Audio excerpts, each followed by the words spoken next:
വയസ്സ് 10-30 വയസ്സായി, മകൻ ഇതുവരെ ഒരു കല്യാണം ശരിയായിട്ടില്ല, അല്ലെങ്കിൽ 30 വയസ്സോളമായി ഇതുവരെ ഒരു കല്യാണം എനിക്ക് ശരിയായിട്ടില്ല എന്ന് പറയുന്ന രക്ഷിതാക്കളെയും എത്രയോ യുവാക്കളെയും കാണാറുണ്ട്.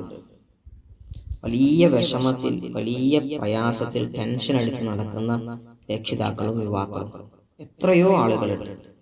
അവർക്കൊക്കെ ഉപകാരപ്പെടുന്ന ഒരു ആത്മീയ മാർഗത്തെക്കുറിച്ചാണ് പറയുന്നത്. അസ്സലാമു അലൈക്കും വറഹ്മത്തുള്ളാഹി. പ്രിയപ്പെട്ടവരെ, നമ്മുടെ വീഡിയോ കാണാൻ വലിയ ഭംഗിയൊന്നുമില്ലെങ്കിലും അമൂല്യമായ അറിവുകളായിരിക്കും നിങ്ങൾ കൂടെ ഉണ്ടാവുക.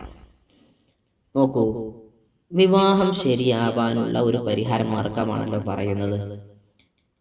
നമ്മൾ എല്ലാ ദിവസവും ഒരു 33 തവണ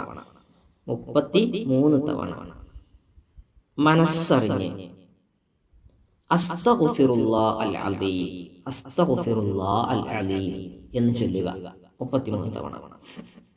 ആർക്കാണോ വിവാഹം ആലോചിക്കുന്നത് അവരാണ് ചൊല്ലേണ്ടത്. ചൊല്ലിയതിനു ശേഷം മനസ്സറിഞ്ഞ് അള്ളാഹുവിനോട് 2 കൈകളും ഉയർത്തിയിട്ട് ദുആ ചെയ്യുക.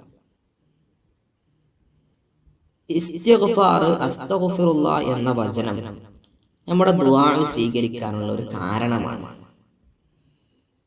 നമ്മൾ ദുആ ചെയ്യുമ്പോൾ ശ്രദ്ധിക്കേണ്ടത്, നമുക്ക് വിവാഹം ശരിയാവാൻ വേണ്ടിയാണല്ലോ. അപ്പൊ നമ്മൾ ശ്രദ്ധിക്കേണ്ടത്, ഒന്ന് ഉളൂഹൊക്കെ എടുത്ത് എല്ലാ ദിവസവും ഒരല്പസമയം അതിനെ മാറ്റിവെച്ച് ഇസ്തിഗ്ഫാറൊക്കെ ചൊല്ലി ശേഷം നിങ്ങൾ അൽഹംദുലില്ലാഹ് എന്ന് പറഞ്ഞ് ദുആ തുടങ്ങുക. ഇങ്ങോട്ട് ഒരു സ്വലാത്ത്, നമുക്കറിയുന്ന ഏതെങ്കിലും ഒരു സ്വലാത്ത് ചൊല്ലുക. അല്ലാഹുമ്മ സ്വല്ലി അലാ മുഹമ്മദിൻ വഅലാ ആലി സയ്യിദിനാ മുഹമ്മദ്, ഏതെങ്കിലും ഒരു സ്വലാത്ത് ചൊല്ലിയാൽ മതി. ആ സ്വലാത്ത് ചൊല്ലിയതിനു ശേഷം നിങ്ങൾ മലയാളത്തിലാണെങ്കിൽ മലയാളത്തിൽ നിങ്ങൾ ആവശ്യങ്ങൾ റബ്ബിനോട് പറയണം. എന്നിട്ട് മനസ്സറിഞ്ഞ് പറയാം, റബ്ബേ, എനിക്ക് കുറെ കാലമായി എൻ്റെ വിവാഹം ശരിയായിട്ടില്ല എന്ന് മനസ്സറിഞ്ഞ് റബ്ബിനോട് ആവശ്യങ്ങൾ പറഞ്ഞിട്ട് അവസാനം ആമീൻ ബിറഹ്മതിക യാ അർഹമർ റഹീമീൻ എന്ന് പറഞ്ഞു നിർത്തുക.